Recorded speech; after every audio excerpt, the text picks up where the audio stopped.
प्रिय दर्शकों नमस्कार। यदि आपके बच्चों की उम्र शादी के लायक हो चुकी है लेकिन उन्हें मनचाहा रिश्ता नहीं मिल पा रहा है, शादी में लगातार देरी बनी हुई है, बहुत ज़्यादा कोशिश करने के बावजूद भी शादी के लिए कहीं पर भी रिश्ता पक्का नहीं हो पा रहा है, तो ये वीडियो आपके लिए है। आज मैं आपको इस वीडियो के माध्यम से श्रावण मास की पूर्णिमा के दिन किए जाने वाला जल्दी शादी होने का एक ऐसा सरल उपाय बताने वाला हूं।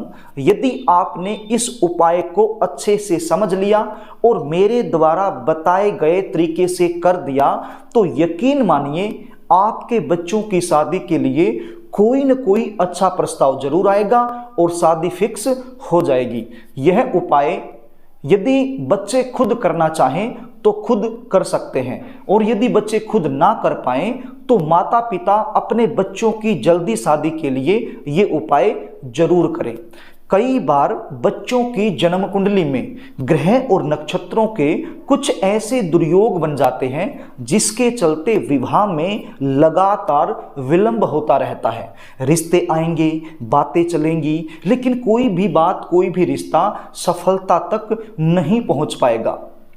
चलती चलती बातें बीच में ही रुक जाएंगी और यदि कई बार रिश्ता पक्का हो भी जाए तो बिल्कुल एंड में जाकर कोई न कोई ऐसी बात निकल कर सामने आएगी जिसके चलते रिश्ता टूट जाएगा।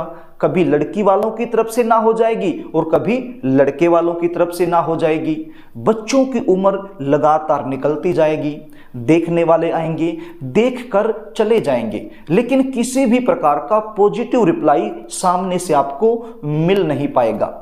प्रिय दर्शकों, कई बार तो ऐसा होता है रिश्ते तो बहुत ज़्यादा आते हैं लेकिन वो रिश्ते हमारे लेवल के नहीं होते हैं, इसलिए हम अपनी तरफ से मना कर देते हैं। और जो रिश्ता हमारे लेवल का होता है, जो रिश्ता हमें पसंद होता है, उसके लिए सामने से मना हो जाती है, यानी कि रिश्ता पक्का नहीं हो पाता है। यदि आपके साथ भी ये कंडीशन बनी हुई है, आप बहुत ज़्यादा परेशान हो गए हैं, तो हमारे शास्त्रकारों ने एक बड़ा ही सरल उपाय बताया है। वो उपाय आज मैं आपको बताने वाला हूँ। उपाय बताऊं इससे पहले आपसे निवेदन करना चाहूँगा, यदि आप चैनल पर नए हैं और अभी तक आपने इस चैनल को सब्सक्राइब नहीं किया है तो विवाह से रिलेटेड सटीक जानकारी प्राप्त करने के लिए अभी इस चैनल को सब्सक्राइब कर लीजिए और बेल आइकन को भी प्रेस करके रखिए ताकि हमारी आने वाली इसी प्रकार की नई वीडियो का नोटिफिकेशन आपको मिल सके और वो वीडियो आप आसानी से देख पाएं।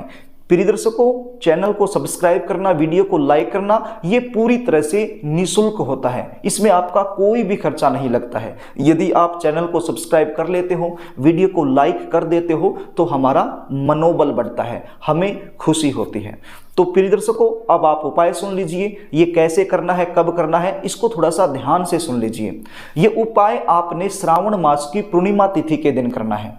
अब की बार श्रावण मास की जो पूर्णिमा तिथि है वो 30 अगस्त बुधवार के दिन सुबह लगभग 11 बजे के आसपास शुरू हो जाएगी और 31 अगस्त गुरुवार के दिन सुबह 7 बजे तक रहेगी।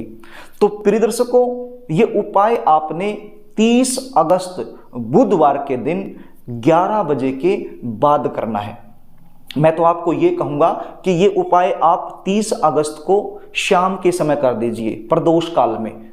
प्रिय दर्शकों, प्रदोष काल में किया गया उपाय बहुत ज़्यादा फलीभूत हो जाता है, तो आप ये उपाय प्रदोष काल में कर सकते हैं, यानी कि 6 बजे, 7 बजे, 8 बजे तक भी आप ये उपाय कर सकते हैं, कोई प्रॉब्लम नहीं है। और यदि शाम के समय उपाय करने के लिए आपके पास समय नहीं है तो फिर आप सुबह 11 बजे के बाद ये उपाय कर सकते हैं 30 अगस्त को, क्योंकि 30 अगस्त को 11 बजे से पहले चतुर्दशी तिथि रहेगी, यानी कि 14 तिथि रहेगी और 14 तिथि जो है वो रिक्ता तिथि होती है। अब यदि आप रिक्ता तिथि में ये उपाय करोगे तो आपको लाभ नहीं मिल पाएगा। तो आपने ये उपाय 30 अगस्त बुधवार के दिन सुबह 11 बजे के बाद ही करना है और यदि शाम के समय आप कर दो तो अति उत्तम है।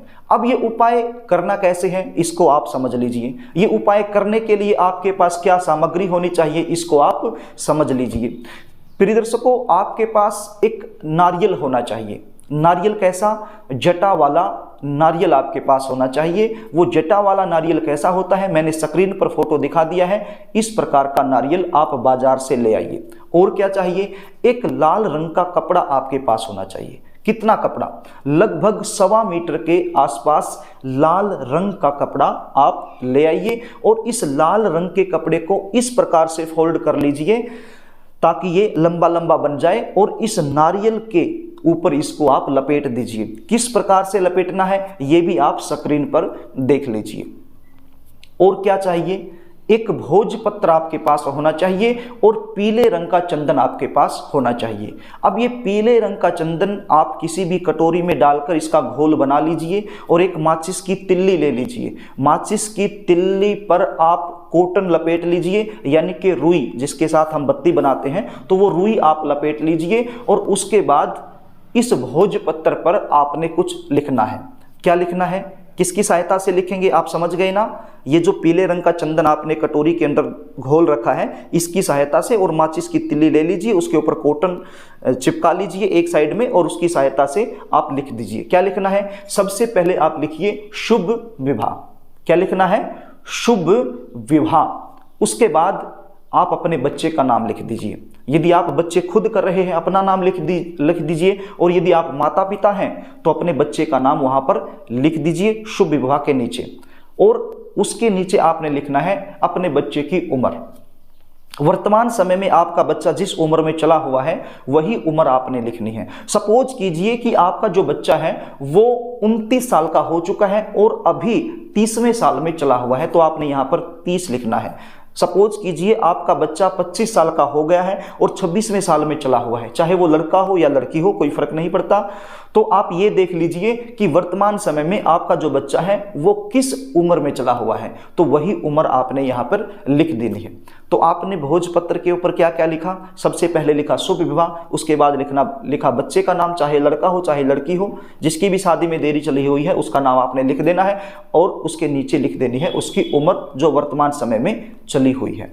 तो प्रिय दर्शकों, ये सब लिखने के बाद आपने इसको थोड़ा सा सुखा लेना है, पंखा चला दीजिए, हवा में ये सूख जाएगा। उसके बाद आपने इस भोजपत्र को फोल्ड कर लेना है। ये भोजपत्र आपको बाजार से आसानी से मिल जाएगा, जहां से पूजा का सामान मिलता है वहां से आपको आसानी से मिल जाएगा और बहुत ज्यादा खर्च भी इसमें नहीं होता है। केवल 10 रुपए का भोजपत्र आएगा। 10 रुपए का भोजपत्र आप ले आइए और ये सब लिख कर इसको सुखाकर इसको फोल्ड कर लीजिए।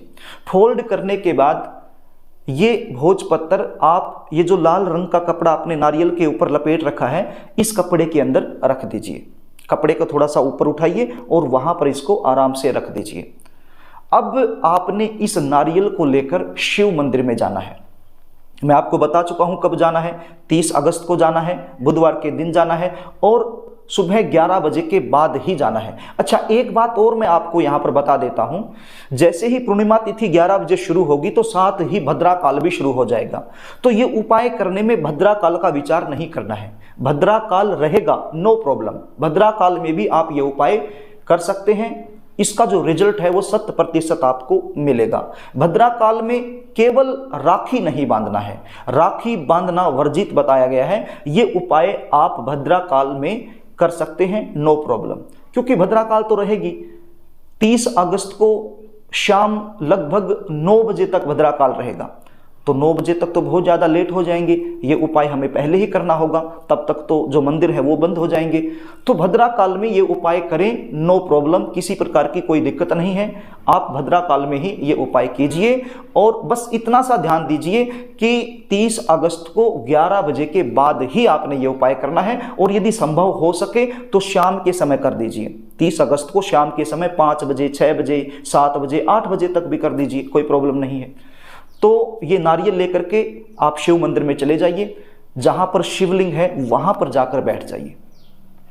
प्रिय दर्शकों, सबसे पहले हाथ जोड़ करके आपने प्रार्थना करनी है, भोले बाबा से प्रार्थना करनी है कि हे शंकर भगवान, मैं आपके चरणों में आई हूं या आया हूं। यदि आप बच्चे खुद हैं तो उसी प्रकार से आपने प्रार्थना करनी है कि मैं आपके चरणों में आया हूं या आई हूं, एक अर्जी लेकर, आप पर अटूट विश्वास करके।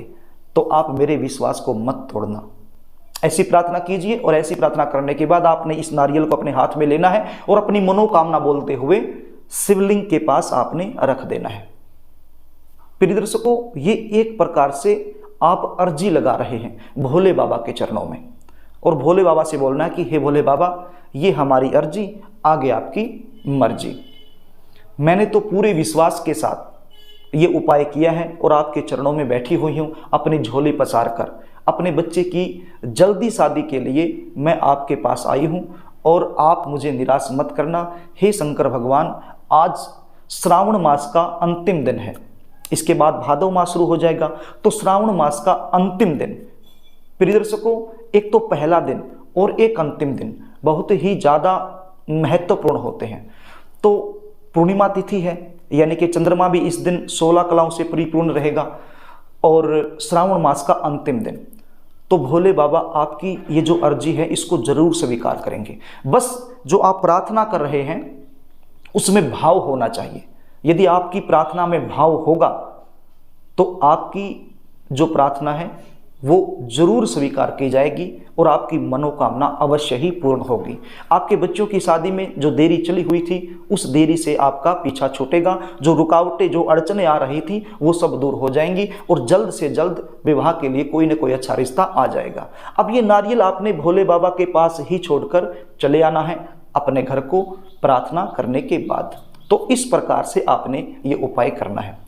प्रिय दर्शकों, इस उपाय से पहले मैंने एक उपाय और बताया है पूर्णिमा तिथि के दिन ही करने का, जो बहन भाई के लिए कर सकती है, भाई बहन के लिए कर सकता है।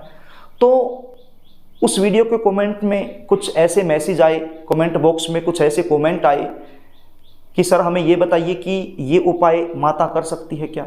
अब वो उपाय माता कैसे कर सकती है? वो उपाय माता नहीं कर सकती। इसलिए मैंने सोचा कि बहुत सारी ऐसी माताएं मेरे साथ जुड़ी हुई हैं, इस चैनल के साथ जुड़ी हुई हैं, जो अपने बच्चों की शादी को लेकर के परेशान रहती हैं। तो वो भी चाहती हैं कि पूर्णिमा तिथि का ये जो पर्व है, ये जो शुभ समय है, इसमें अपने बच्चों के लिए कोई उपाय कर लें। तो इसलिए ये उपाय मैं आपके लिए लेकर आया हूँ। तो जो उपाय वो नहीं कर पाते हैं भाई बहन वाला, तो ये उपाय जरूर करें। तो प्रिय दर्शकों, आशा करता हूँ जो उपाय मैंने बताया है आपको समझ में आ गया होगा। और मैं भगवान से भी प्रार्थना करता हूँ, भोले बाबा से भी प्रार्थना करता हूँ कि ये उपाय जब आप करो तो आपका ये उपाय सफल हो जाए, आपके बच्चों की शादी के लिए जल्दी से जल्दी मनचाहा रिश्ता आ जाए। तो प्रिय दर्शकों, यदि आप अपने बच्चों की जन्म कुंडली का विश्लेषण मुझसे करवाना चाहते हैं, जानना चाहते हैं कि विवाह में लगातार देरी होने का मुख्य कारण क्या बनता है, कौन से ग्रह और नक्षत्र की वजह से शादी में इतनी देरी हो रही है, जबकि आपके जो बच्चे हैं वो दिखने में सुंदर हैं, अच्छी खासी जॉब कर रहे हैं या फिर अच्छा खासा उनका व्यापार है, कुल मिलाकर के अच्छा खासा पैसा वो कमा रहे हैं, भगवान का दिया हुआ आपके पास सब कुछ है, भगवान की पूर्ण कृपा आपके पास है, लेकिन शादी में ही देरी हो रही है, इसका मुख्य कारण क्या होता है और जल्दी शादी होने के विशेष उपाय क्या बनते हैं? यदि आप ये सब मुझसे जानना चाहते हैं तो अपने बच्चे की जन्म डिटेल लिखकर स्क्रीन पर दिखाए गए व्हाट्सएप नंबर पर आप भेज सकते हैं और अपने बच्चे की जन्म कुंडली का सटीक विश्लेषण मुझसे करवा सकते हैं। जन्म कुंडली विश्लेषण की हमारी फीस होती है, वो फीस आपको पे करनी होती है, उसके बाद आपको पूरी जानकारी दे दी जाती है। तो प्रिय दर्शकों, यदि आपको जानकारी अच्छी लगे तो इस वीडियो को लाइक कर देना, इसको शेयर भी कर देना ताकि आप पुण्य के भागीदार बन सकें। ताकि आप इस वीडियो को शेयर करेंगे तो किसी के पास भी ये वीडियो जाएगी, वो उपाय करेगा, उसका काम बनेगा, तो वो आपको दुआएं देगा। और यदि आप मुझसे लगातार जुड़े रहना चाहते हैं, हमारे द्वारा दी गई जानकारी आपको अच्छी लगती है और चैनल आपने सब्सक्राइब नहीं कर रखा है तो चैनल को भी सब्सक्राइब जरूर कर लीजिए। तो प्रिय दर्शकों, आज के लिए बस इतना ही, आगे फिर मिलेंगे, तब तक के लिए नमस्कार।